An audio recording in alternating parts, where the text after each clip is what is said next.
How's it going, everybody? Thought I'd get up here and give you guys a shot of what the place looks like now that I've basically got the outside done. Climb my butt. Okay, or just drop my butt down here. And we will go take a look at it from the inside. I've changed a few things on the outside here. I took that post out I had here and changed that. I finished this up. Still gotta go back to the nether to get more fences. But I got glass all in here and the stonework done. The pillars edging the glass, that was Briarios's idea. And the upper view here, the way that's done right there, is Vic's idea. They helped me out with it. I changed the glass out. Instead of using the steel bordered glass, I used quite clear glass from Ender.io. You can change it with the chisel from regular glass to quite clear glass because it's just sand cooked. And then I used light glass up there for that part. Make it a little bit brighter. And this here is kind of my take on his idea over there, but trying to get it around was kind of goofy, so it looks a little different, but I kind of like it. I still got to come in and carve some of this stone out of here and get rid of some of this dirt that's in here. I haven't got all that done yet. I did do some work over here. I need to change out these two. That's what those two quite clear glasses are for. There was two pieces of dirt here and I took them out. Except I need to change that to stone. Stone brick. Whack, whack. And where's my shovel? Here's my shovel. Take that out of there. And give me one of these. Get in there. And there we go. And I basically stepped that up to reach up there. I gotta fix that. That doesn't look right. It should be stepped up one more level. I still have to go up here and do some lighting. It's very dark up there. And I'm not going to be able to get up there that way. See, it's very dark up here. But I want to put something up here. I just haven't decided what. But for right now, I'm just going to put some torches up here. Hopefully, nothing will spawn up here and drop on my head. Because I'm going to move in, basically.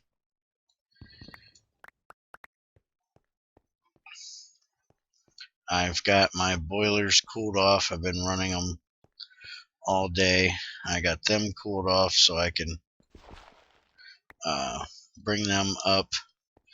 I also took somebody's advice and made high pressure ones. I haven't decided exactly where I'm putting them yet because I need water to them. But basically the high pressure ones create 20 millibuckets of steam per tick, where the low pressure just made 10. So that'll give me extra steam. And to go along with that, I also made an extra one. That's what that one is. So I'm now up to 3 of them. So I will have to see if that's enough to overpower that one industrial steam engine, since I doubled the output of the 2 I have and added a complete another one. So I'm going to take this one out. So one thing I found that I don't like, I've been using this wooden pipe here to feed water in with this barrel. And if you take this barrel and you, let's see, find a wall here. You put it like that, you can take the hammer and you can set the bottom as an output, just like the portable tanks from thermal expansion. But it won't stay that way. If I break this and put it over there on that pipe, it'll be solid again, and it won't auto output to that pipe. So I'm having to break this pipe out every time that I need to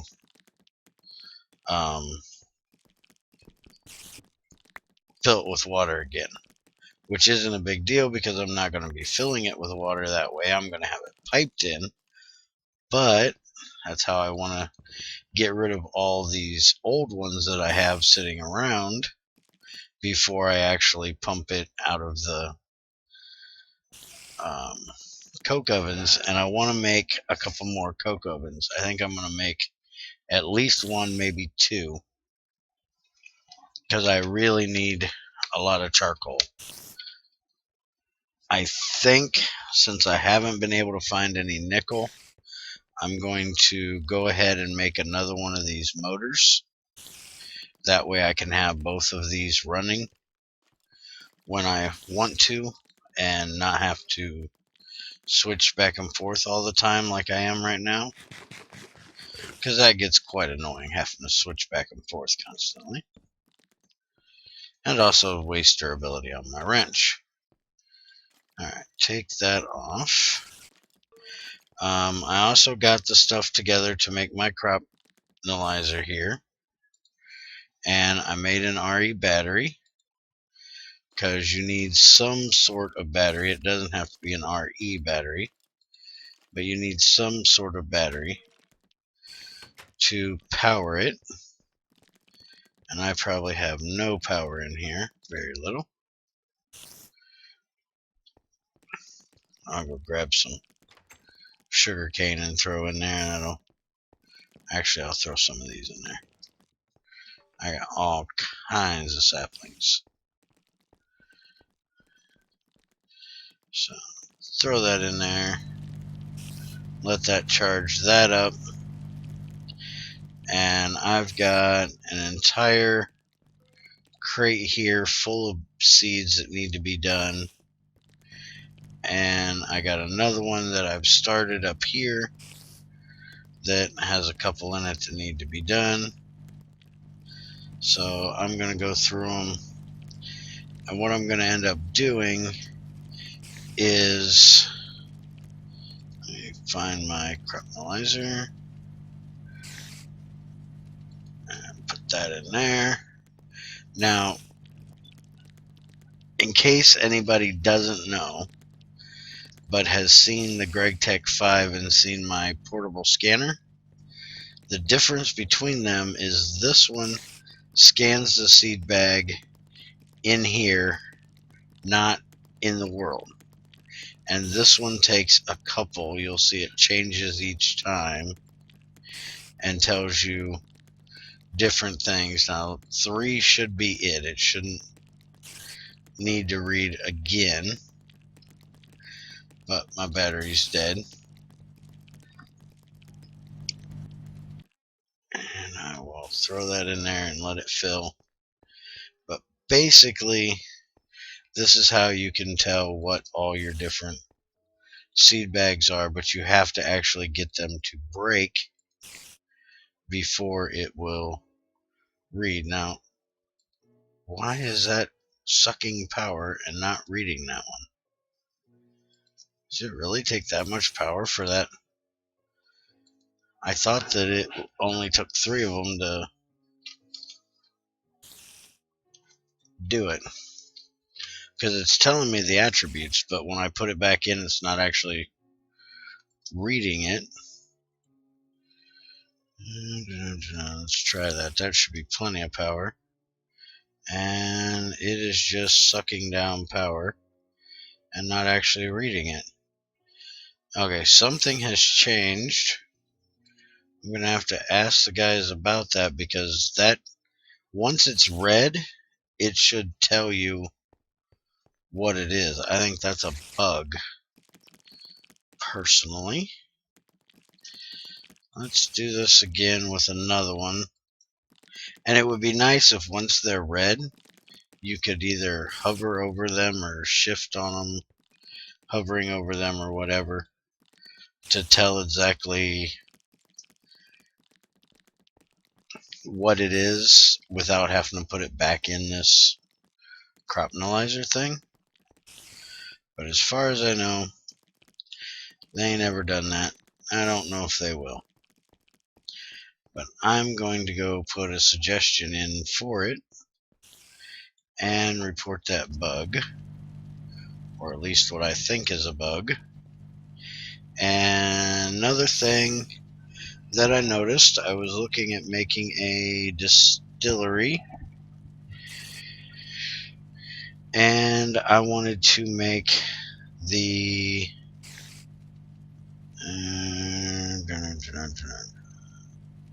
there we go, steel one, but this does not have a recipe yet for the tiny stainless steel fluid pipe. So I reported that to Greg.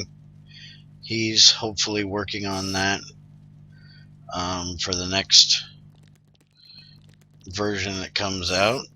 I also talked to him about biochaff not having a recipe in the crusher, and he's going to add that, but it's just going to be plant balls to biochaff, and then you'll just have to compress whatever it is you're wanting to do into plant balls. That way we don't have to have a macerator for anything. I don't believe there's anything else we need one for. Okay, this is indigo. It's a tier 2, discovered by Elaram. And see, that's just sucking that power right out of there. It shouldn't do that. It should only read it. But you'll see it's flour, color, and that's its ingredients. So that is what I was telling you about the other day when I was looking at them, that if there's a certain thing you're wanting, you can do it that way. That's what I learned off of that Spiger video that I didn't know, that I linked for you guys. Also got me a jungle tree. I went and fought that Colossus. If you have me linked on your Twitter, you'll already see the pictures of it. I had one failed attempt. I tried to sleep through the night, and he came through my little hut that I had and killed me before I could even get into the bed. And when I went back the almost 1,000 blocks to get there, he was gone. And the weird thing was, when I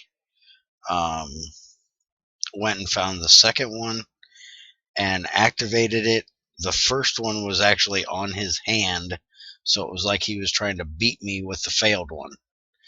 And that thing took forever. I actually tried to record both, and they were just so crappy of me just, running around in circles trying to avoid this thing that I'm not going to post them. But in doing so, I got crystalline dark iron, 10 of them. I got these mass blocks. I'm not going to place it because it takes a week and a half to frickin' break one. I swear it's worse than obsidian.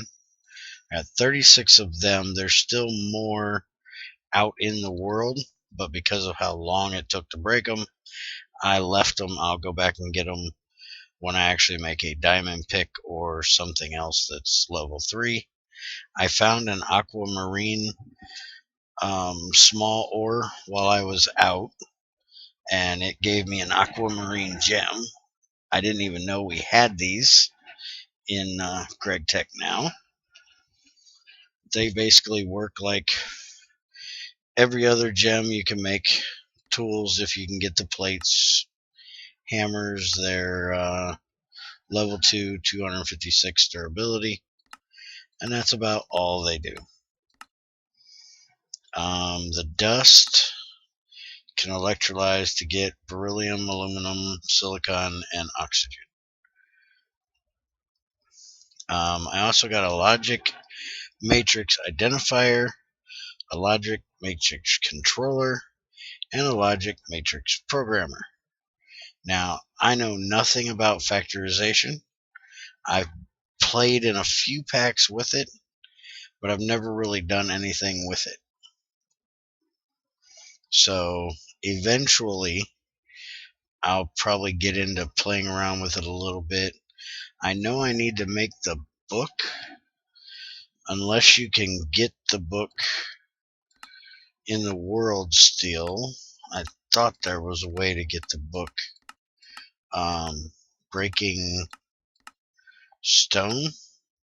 You can find a hidden dispenser with one in it, I do believe. But I can just use a book, an ink sac, and the programmer. And I do believe I get the programmer back. I don't think it costs me the programmer to do this.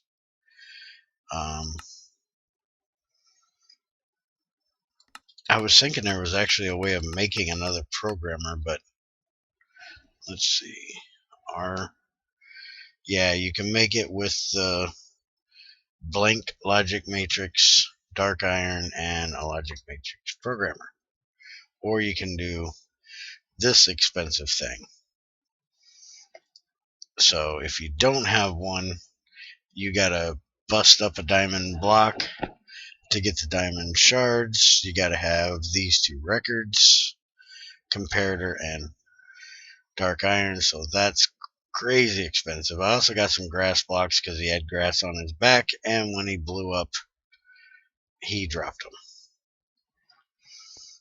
So that was my trip. I also found a skeleton dungeon, so I got me a name tag and some purple drink, some holy water, golden horse armor. I got some more of these iridium shards, which you'll see now has a melting point on it. I forgot to tell you that Greg had fixed that in the last thing, so we can now not have to use a compressor. We can throw them in here and melt them down, but I only have enough to make 2. So I only have 6 iridium altogether. I need 7 to make the crucible, and then I actually have to have 5 to make the mold as well. So if I get one more, I can do aluminum because I can let it cool down before I pour it into the... I actually have to let it cool down before I pour it into the mold.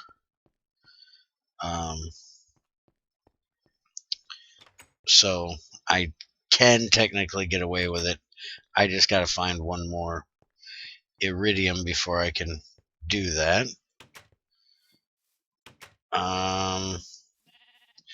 It's about all I've really been doing. I've been doing a lot of building on the house today.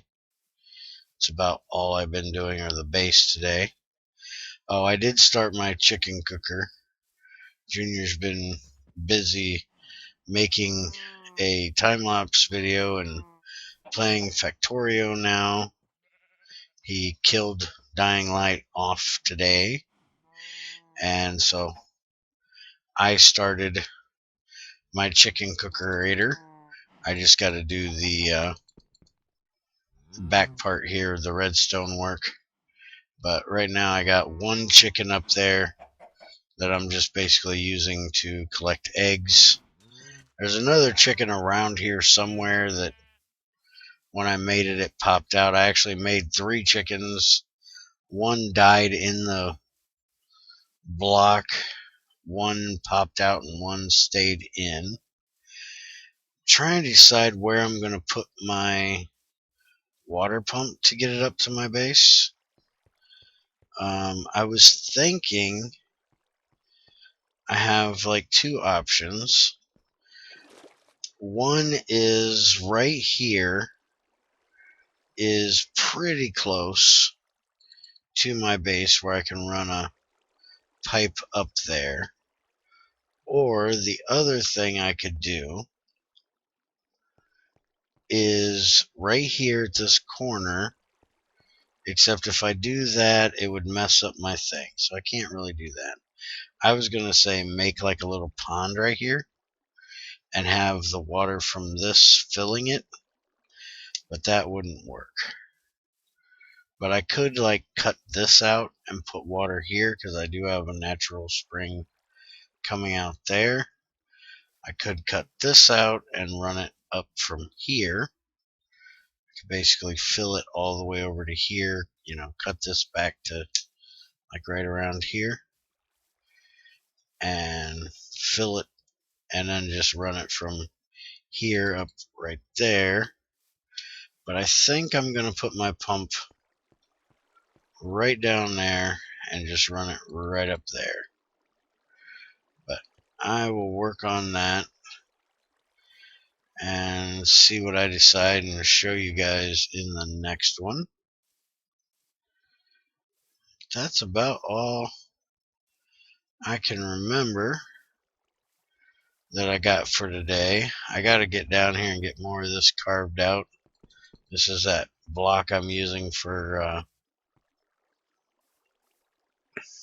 my basement area over here, but I haven't been able to get it collected. Yeah, I know you're gonna shoot me and I ain't got any weapons to deal with you, so I'm just gonna run upstairs real quick. I need to get torches on my staircase there as well, but I'm going to go report these issues to the IC2 guys, see what they say, and get some more work done moving stuff around here. And hopefully tomorrow I will be all moved in. Now that's not going to work because it's within multi-block range. Are you really coming up here? Are you outside? Hopefully you're outside and above me. Skeletons usually don't have that long of a range. Before I do too much moving, I gotta decide what I'm doing about that opening right there, because unless I put a garage door there, that's a bit too open to the outside. I still got to get some doors on over there. Where did I put? There it is. Keep forgetting you can't have them within the next multi-block formation. Because see, what I was thinking was, so I don't have to have a pipe, I can put it like that and then put this one right here in front, but that won't work. I can't click on it. It does work for these two. These two will work independently just fine. So I will probably have to put this one like here. And I may have to make another steam engine anyways, because I haven't checked to see if these two are going to make too much or not. So I may have to put like one in between them. But as I get more iron, I'm going to make another one of these, and then I'll form them all together into the multi-block. I just got to have them to... There you are, butthead. I heard you out there. I think you were up above me and popped down. Alright, well, I'm going to end this here and get some work done moving some things around.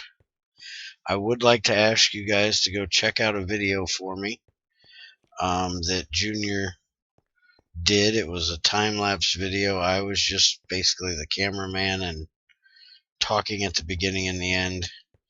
He did all the work. He did all the editing, the time-lapsing, and everything like that.